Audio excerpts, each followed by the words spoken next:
your house, unless you live in New York or LA, which you shouldn't, and you should, if you live in New York or LA and you watch this, move out of New York and LA. Yeah, you shouldn't be living somewhere where the cost of living makes it so that you can't possibly save money, even if you do. Yeah. Even if you do the right things and you don't own a car, and you can't save money, you need to look at fucking why that is, and why that is because the cost of living is so ridiculously high. You gotta get out of there. Yeah, like I don't know if you think you're gonna meet like some fucking dream girl trust fund. Like, yeah, that's good, but she's probably like a vapid piece of shit.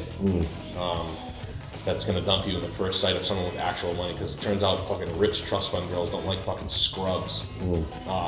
Yeah, they might you might fuck around with them every now and then, but they ain't marrying your fucking poor scrub ass. They just don't.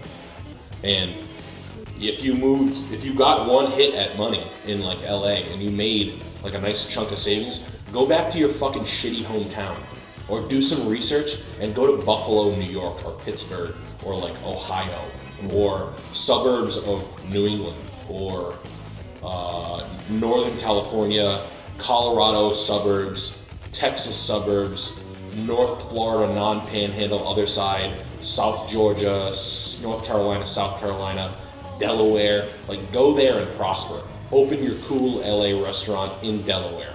Don't try to run with the money, the fake money, because it's fluff and they're in and out too fast. And I think a lot of people do that. They're like, oh, it's fucking like everybody in the media, everybody who makes comedy. So many people go to LA and New York just because it's like they're like the epicenters of creative type jobs. But they go there. It's like salmon mating season or something. When you get there, you're competing with so many other people. You're basically trying to sell your time and your expertise for less than a bunch of other people are trying to sell their time and their expertise. And the net result of that is that you don't get paid what you should or could get paid for your time and expertise. It's like going to it's like moving to Chinatown and like trying to open up a dumpling restaurant. Yeah. Or something. It's like going to the job fair. The guy who puts on a job fair at a convention center and asking him for a job.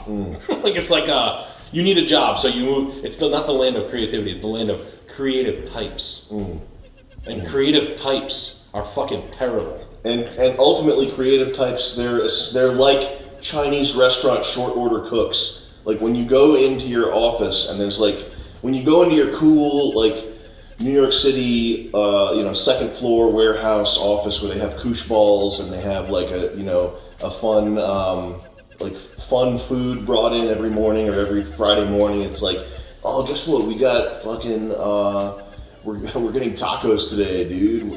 Work extra hard, guys. Just remember that the people you're surrounded by, you're all like, you have to picture a fucking a busy Chinese kitchen, sizzling woks, disgusting grease, gutter oil, frying and popping up in the air, okay, and people walking around.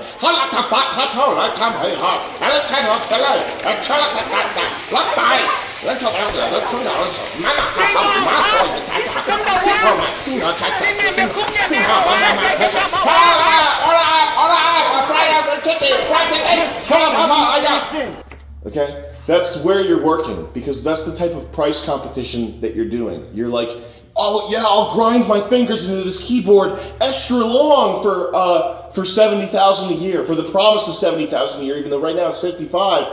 And even though 55 is not even enough to live in New York City, and 70 is like, I guess I could save like $12,000 a year, which is not that much money and it's not worth it. But all right, that's what fucking creative. You're getting that done really good, man. That's what being creative in New York and LA is like, though. It's true, and it's anybody who would consider themselves a creative type. Like, oh my god, man! I remember when I first moved to LA, I was such a fucking